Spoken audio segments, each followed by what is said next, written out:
Nā i tū te whakataetai ārohe tuatahi o te motu i ngā rangi whakatānei ara ko tērā o te rohe o te whanganui ātara. Ko te hua, ko te whai wāhi ki te whakataetai te matatini hei te tau 2017.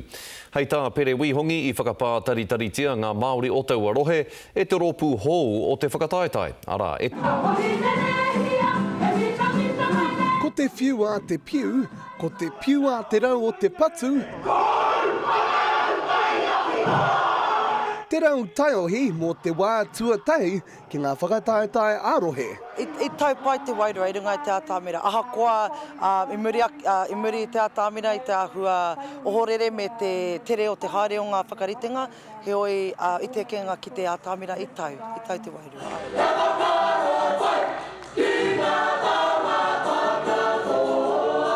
No te tau 2007 whakatūria ai te kapa nei, hei toronga mā ngā maramara hapori.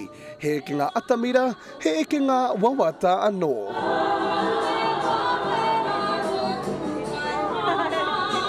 Te nuinga o ngā kaihaka i kona he ngā kai nui katoa ki ngā mahi kapahaka. Nō reira, kaore kore he nui ā rātou tauira i roto i te ao haka. Te ao haka e kaha whakatena hia ana e Davies ki te rohe o te whanganui a Tara. He mea kawe e tōna kapa ki te atamira a rohe, hei wero i te hunga mā takitaki. Etahi o ngā kaipapa nui i roto i te haka, he wero ki te rohe nei, ki te whakatū i ngā rōpū haka ki te tautoko mai, kia pakaria ke tēnei rohe i roto i ngā mahi kapahaka.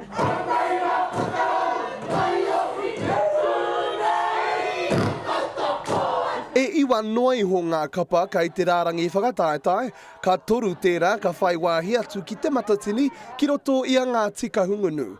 Heoi anō te hiahia kia nui ake ngā rōpū, kaua mo te matatini, he ngari mo te mata ho miromiro i te whanganui a Tara ke. Tūngia o kapa, whakatūngia o kapa ki konei, hei kitenga mā te marea, hei taonga pupuri i ngā hitori o te rohe nei, i ngā kōrero tuku iho. I te otinga iho ko ngā taonga mai tawhiti i tuatahi, ko tū te maungaroa i tuarua, ko ngā kāwai hekenga i tuatoru. I whakaki ia katoa tia e rātau ngā tūranga a te whanganui a Tara ki te matatini. Ngā kaiako katoa kai roto i a koe te tino hia ki te puta ki te matatini. Engari ki te kore ka ngana tonu mātai ki te kōkiri i tā mātai kaupapa, ki te hāpai i te hunga rangatahi e noho ana i te rohe nei, ki te whakakotahi mai a tātou i te hunga rangatahi e noho nei, ki te wānanga, ki te ako ngātahi ai. Ka hoe tonu te waka nei. Ko te whakataetai ārohe tuatahi tēnei o te tau, ka huri atu te kanohi ki roto i a Ngāti Kahungunu mō tā rātou whakataetai ārohe hei te rā o Waitangi.